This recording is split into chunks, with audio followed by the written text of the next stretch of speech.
Shalom, selamat malam.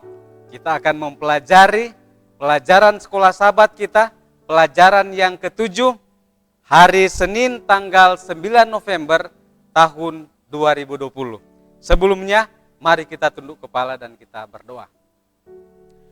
Bapa di sorga, biarlah kiranya urapan kuasa Roh Kudus Tuhan boleh menyertai hamba-Mu, supaya boleh menyatakan kebenaran seperti Yesus sendiri.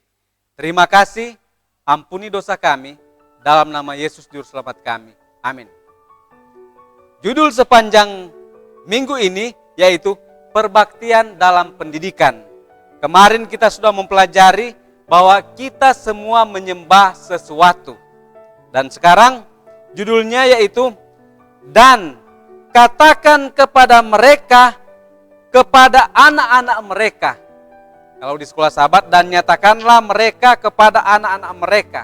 Nah, pertanyaan, apa yang harus dinyatakan atau dikatakan kepada anak-anak mereka? Nah, ini pada saat kita mempelajari bagian kitab Mazmur, khususnya di dalam Mazmur pasal yang ke-78. Karena kitab Mazmur ini di dalam perjanjian lama berperan penting dalam kehidupan keagamaan pada zaman umat Israel kuno.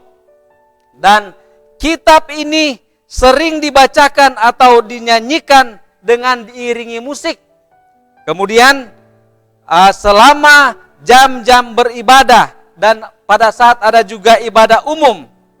Nah, kita mengetahui bahwa di dalam komunitas bangsa Israel, maka mereka sebagai satu bangsa, mereka beribadah bersama-sama. Nah, apa yang mereka lakukan di dalam ibadah?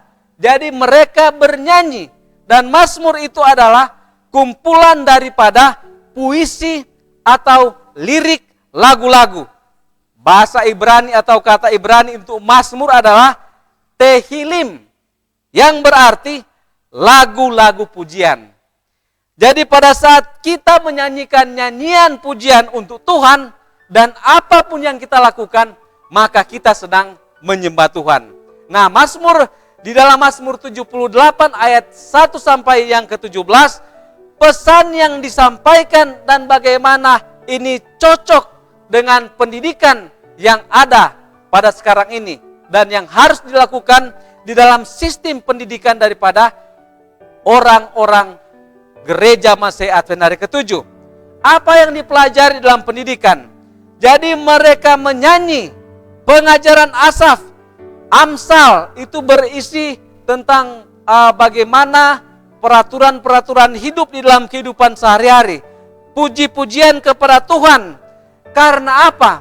Karena bagaimana perbuatan yang ajaib, hukum Tuhan yang diberikan kepada bangsa Israel. Bagaimana pimpinan Tuhan kepada mereka waktu mereka diperbudak di Mesir, kemudian Tuhan membebaskan mereka. Bagaimana umat-umat Israel mereka dipimpin oleh Musa dan Tuhan sendiri sebagai pemimpin mereka membelah Laut Kulsum menjadi dua bagian. Kemudian mereka bisa berjalan seperti berjalan di atas tanah yang seperti biasa. Itu karena penyertaan Tuhan. Bagaimana mereka melihat Tuhan menyuruh Musa untuk memukul batu, kemudian batu itu mengeluarkan air dan memuaskan dahaga mereka. Nah, perbuatan-perbuatan Tuhan di masa lampau pada waktu Tuhan memimpin bangsa Israel, Tuhan memimpin dengan tiang api pada malam hari dan pada siang hari itu digambarkan sebagai tiang awan. Nah, saudaraku yang kekasih, bagaimana penyertaan Tuhan seperti pada zaman Israel, zaman dulu, itu adalah sama seperti Israel rohani zaman kita ini di umat Gereja Masehi Advent hari ke-7. Nah, kita diberikan pesan bahwa Tuhan selalu memimpin umatnya dengan tiang awan dan tiang api di masa lalu.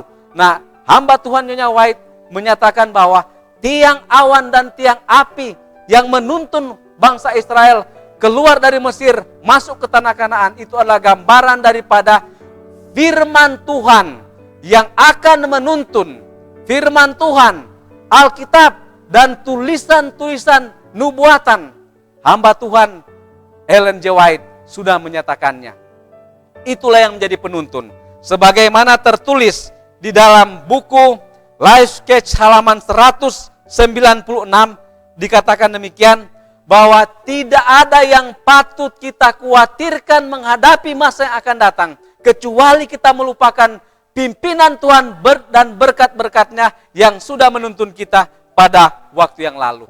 Jadi apa yang harus kita katakan kepada anak-anak kita atau kepada keturunan kita, yaitu kita mengatakan ada pengharapan di dalam Tuhan, bahwa ada rencana yang Tuhan berikan kepada umat-umat Tuhan di akhir zaman. Dan teristimewa, dikatakan kita harus menceritakan hukum Tuhan, membacakannya, kemudian menghidupkan dalam kehidupan kita sehari-hari. Dengan demikian, dengan kekuatan Roh Kudus, dengan kekuatan Tuhan, maka tabiat Kristus bisa diberikan kepada kita dan anak-anak yang Tuhan sudah karuniakan kepada kita.